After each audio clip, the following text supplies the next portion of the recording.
الله من الشيطان الرجيم.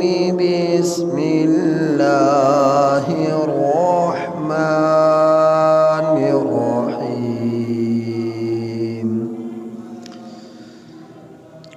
وقال الذي اشتراه من مصر لامرأته أكرمي مثواه عسى أن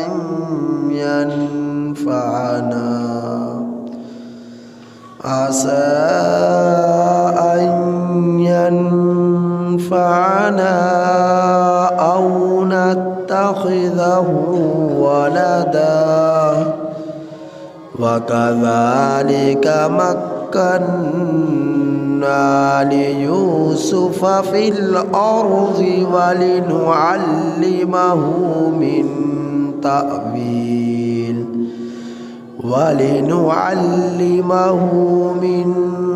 تأويل الأحاديث والله غالب على أمره ولكن أكثر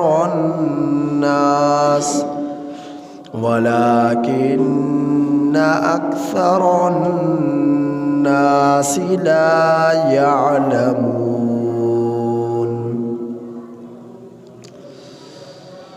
یہ سورہ یوسف کی آیت نمبر 21 آپ حضرات کے سامنے تلاوت ہوئے.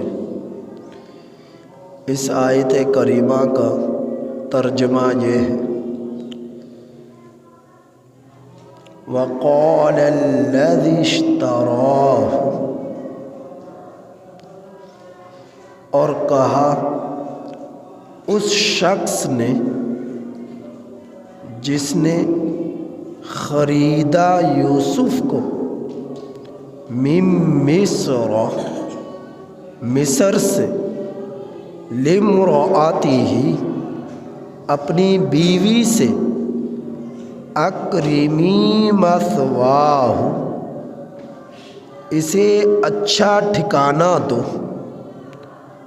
عسیٰ ان ینفعنا قریب ہے کہ یہ ہمیں نفع دے، او نتخذہ ولدا یا ہم اسے بنا لیں بیٹا،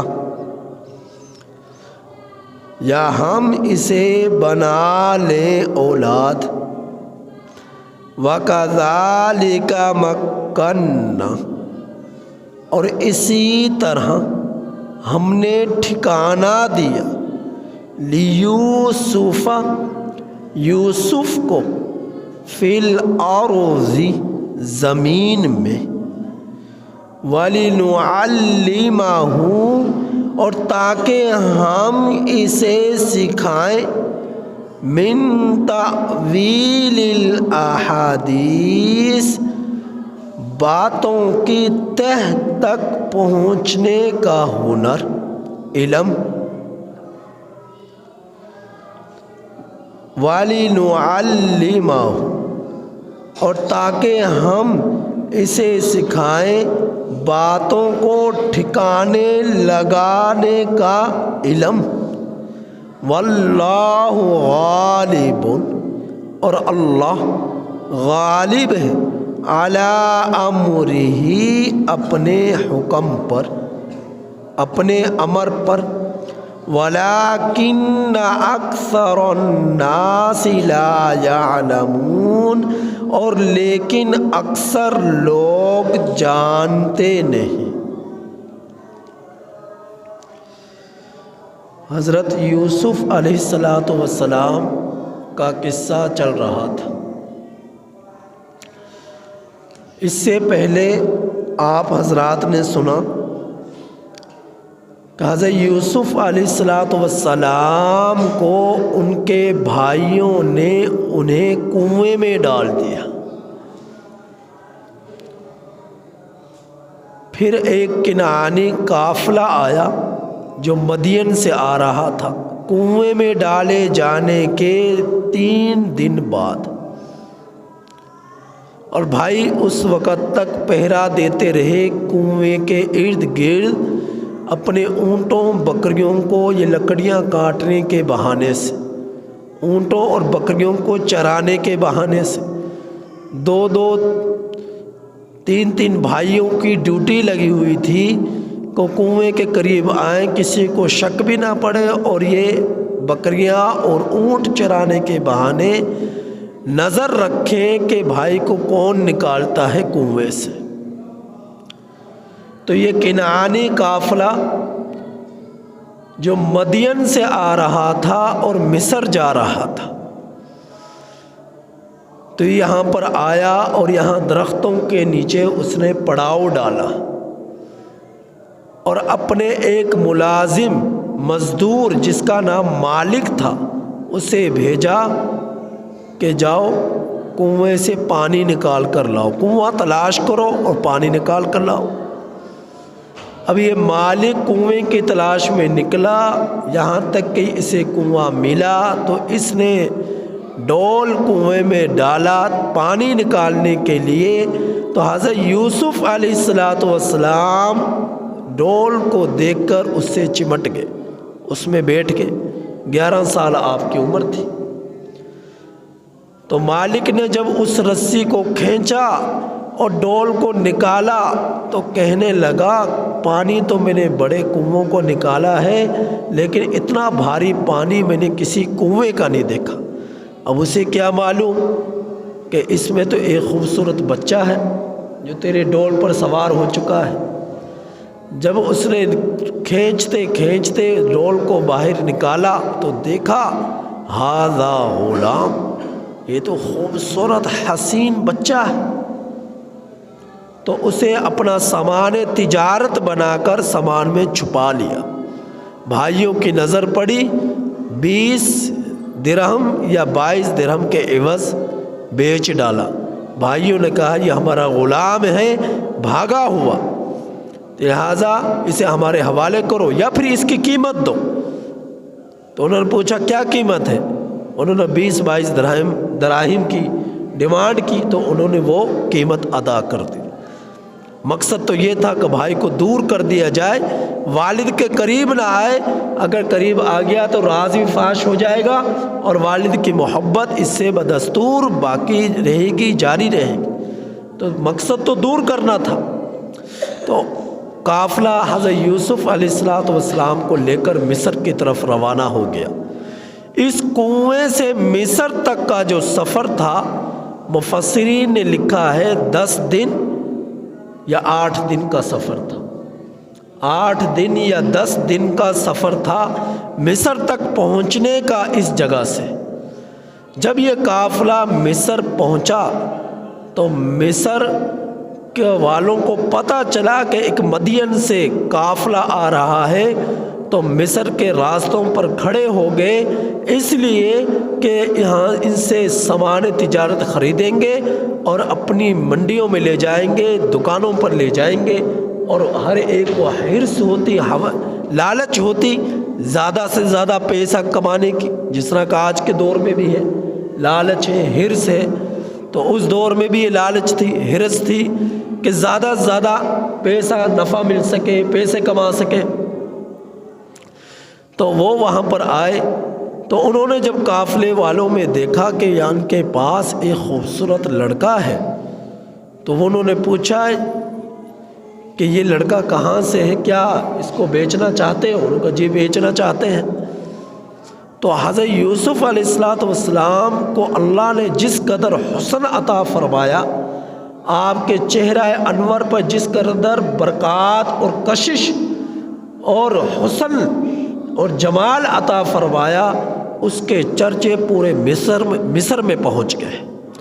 اور مصر کا جو اس وقت وزیر اعظم تھا اس کا نام تھا قطفیر، اس کا نام تھا قطفیر جو مصر کا وزیر اعظم تھا، اور مصر کا جو بادشاہ تھا اس کا نام تھا ریان بن ولید۔ اور اللہ کی طرف سے کرنا ایسا تھا کہ جو مصر کا وزیر اعظم قطفیر تھا وہ بھی انتہائی شریف انسان تھا، شریف الطبع انسان تھا، اور جو مصر کا بادشاہ تھا جس کا نام ریان بن ولید تھا وہ بھی انتہائی شریف انسان تھا، نیک تھا۔ تو یہ بادشاہوں کی ہسٹری میں بہت کم ملا کرتا ہے کہ ایک بادشاہ ہو اور نیک ہو، یہ بہت کم واقعات ملیں گے۔ ظالم بادشاہوں کے چرچے آپ کو زیادہ ہی ملیں گے، نیک بادشاہوں کے چرچے بہت کم ملیں گے۔ تو حضرت یہی پھر ریان بن ولید جو بادشاہ تھا، یہ بعد میں حضرت یوسف علیہ السلام پر ایمان بھی لایا، اور نہ صرف ایمان لایا بلکہ تخت شاہی اس نے چھوڑا اور حضرت یوسف علیہ السلام کے حوالے کر دیا۔ حضرت یوسف علیہ السلام نے فرمایا کہ آپ ایمان لے آئے، بس یہی اللہ کی طرف سے آپ کے لیے بہت بڑا انعام ہے، اعزاز ہے، آپ بادشاہ تخت پر آپ قائم رہیں، تخت نہ چھوڑیں۔ تو وہ بادشاہ ریان کہنے لگا نہیں حضرت، یہ نہیں ہو سکتا کہ آپ پر ایمان لاؤں اور پھر تخت پر بھی قائم رہوں، اب یہ تخت کے حقدار آپ ہیں، میں نہیں ہوں۔ تو حضرت یوسف علیہ السلام کو تخت شاہی پر بٹھا دیا اس بادشاہ، تو اس کا ذکر آئے گا۔ تو یہ جب منڈی لگی اور لوگوں نے خریداری کرنا شروع کی، بولیاں لگی، تو ان تفاسیر میں تاریخ والوں نے بہت کچھ لکھا ہے۔ ایک روایت یہ بھی لکھی ہے کہ ایک عورت بھی آئی جو بڑھیا تھی، اور وہ کپڑا سوتی کپڑا لے کر آئی کہ اس کو میں بھی خریدوں، خریداروں میں میرا بھی نام شمار ہو۔ تو وہ بھی آئی، تو سب حیران ہوئے کہ لوگوں نے تو اتنی قیمتیں لگا دی، اور آپ جو ہے ایک معمولی سی چیز لے کر آئی ہیں قیمت لگانے کے لیے، یوسف کو خریدنے کے لیے۔ تو وہ کہنے لگی کہ میں اس لیے یہ لے کر آئی ہوں تاکہ خریداروں میں میرا نام بھی لکھا جائے، گاہکوں میں میرا نام بھی لکھا جائے۔ تو حضرت یوسف علیہ السلام کے حسن و جمال کے پورے مصر کے اندر چرچے ہو گئے۔ اللہ رب العزت نے آپ کے اس منظر کا یہاں پر ذکر کیا، اس قصے کا ذکر فرمایا جو آپ کو خریدے جانے کا واقعہ تھا۔ مصر والوں نے بولیاں لگائی تھی، تو وہ کیا واقعہ تھا؟ فرمایا وقال الذی اشتراہ، کہا اس شخص نے جس نے خریدا من مصر سے لامرأتہ، اپنی بیوی سے۔ یہ وزیر اعظم قطفیر تھا، اس کو بھی پتہ چلا کہ ایک حسین جمیل لڑکا ہے، اس کے چرچے ہیں، تو اس نے جب سنا تو اس نے 22 کے قریب دنانیر کے عوض حضرت یوسف علیہ السلام کو خرید لیا، اور پھر خرید کر اپنے گھر لے گیا۔ اور اللہ کی طرف سے کرنا ایسا تھا کہ اس کی اولاد نہ تھی، وزیر اعظم قطفیر کی اولاد نہ تھی، تو اپنے گھر میں لے گیا اور بیوی سے کہا، بیوی کا نام جو مشہور ہے وہ زلیخا ہے، اور ایک روایت میں یہ بھی آتا ہے کہ بیوی کا نام راحیل تھا۔ مشہور نام زلیخا ہے اور راحیل بھی نام آتا ہے۔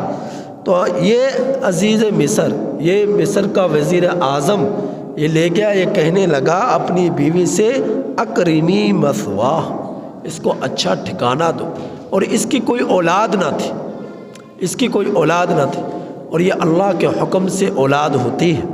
اللہ رب العزت جسے چاہتے ہیں لڑکیاں دے دے، جسے چاہے لڑکے دے دے، جسے چاہے کچھ نہ دے، بانجھ بنا دے، لیکن علاج کرانا یہ سنت عمل ہے۔ دو چیزوں کا انکار دنیا کی کوئی طاقت نہیں کر سکتی، نہ کر سکی ہے، اور نہ ان دو چیزوں کو کوئی واپس لا سکا ہے۔ نمبر 1 بڑھاپا، بڑھاپا جب آ جاتا ہے جوانی کوئی نہیں دے سکتا، بوڑھے آدمی کو جوان کوئی نہیں کر سکتا۔ نمبر 2 موت، موت سے زندگی کوئی نہیں دے سکتا۔ اس کے علاوہ ہر چیز کا علاج ہے، کوئی بھی بیماری ہے بیماری کا علاج ہے۔ بس یوں کہہ لیں کہ ماہر معالج ایسے بہت کم ملا کرتے ہیں۔ آج کے دور میں آپ جائیں ہاسپٹلوں میں جائیں، آپ جب اپنا چیک اپ کرائیں گے ایک مشین سے کریں گے، وہ کچھ ایک مشین سے آپ اپنا ٹیسٹ کرائیں گے، اس سے کی رپورٹ کچھ اور ہوگی، اور دوسری مشین سے کروائیں گے اس کی رپورٹ کچھ اور ہوگی۔ تو مشینیں بھی ناکام ہو جایا کرتی ہیں، اکثر ایسا ہوا کرتا ہے۔ تو ماہر معالج جو علاج کرنے والا ہے، پہلے دور میں تو زیادہ نبض دیکھا کرتے تھے، نبض سے ہی پتہ چل جاتا تھا کہ یہ اس شخص کو بیماری کیا ہے، اور اس کا علاج کا انہیں پتہ ہوتا تھا۔ تو آج کے دور کے اندر ایسا ماہر ڈاکٹر بھی موجود ہے، لیکن بسا اوقات وہ بھی اپنے علاج کرنے میں ناکام ہو جاتے ہیں۔ تو ہر بیماری کا علاج ہے، صرف دنیا کے اندر دو بیماریوں کا علاج نہیں ہے، ایک موت اور دوسرا بڑھاپا، اس کے علاوہ ہر چیز کا علاج ہے۔ تو عزیز، یہ جو مصر کا وزیر اعظم تھا، اس کی اولاد نہ تھی، تو اس نے حضرت یوسف علیہ السلام کو خرید کر اپنی بیوی کے پاس لے گیا گھر میں، اور اس سے کہا اکرمی مثواہ، اس کو اچھا ٹھکانہ دو، عسیٰ ان ینفعنا، قریب ہے کہ یہ ہمیں نفع دے، او نتخذہ ولدا، یا ہم اس کو اپنا بیٹا بنا لیں، اولاد بنا لیں، نفع بخش ہوگا۔ وَكَذَلِكَ مَكَّنَّا، اور اسی طرح ہم نے ٹھکانہ دیا یوسف کو زمین میں، کہ اللہ رب العزت نے اشارہ کیا اس میں کہ ان کو مصر کا بادشاہ بنا دیا۔ وَلِنُعَلِّمَهُ مِن تَعْوِيلِ الْأَحَادِيثِ، اور تاکہ ہم سکھائیں اسے خوابوں کی تعبیر، باتوں کو ٹھکانے لگا دینے کا ہنر، باتوں کی تہ تک پہنچنے کا علم، یا ہمیں انہیں دے۔ واللہ غالب علی امرہ، اور اللہ غالب ہے اپنے امر پر، ولکن اکثر الناس لا یعلمون، اور لیکن اکثر لوگ جانتے نہیں۔ اس آیت کریمہ کی مزید تفسیر انشاءاللہ العظیم میں کل کروں گا۔ اللہ پاک سے دعا ہے کہ اللہ تعالیٰ عمل کی توفیق نصیب فرمائے۔ الحمدللہ۔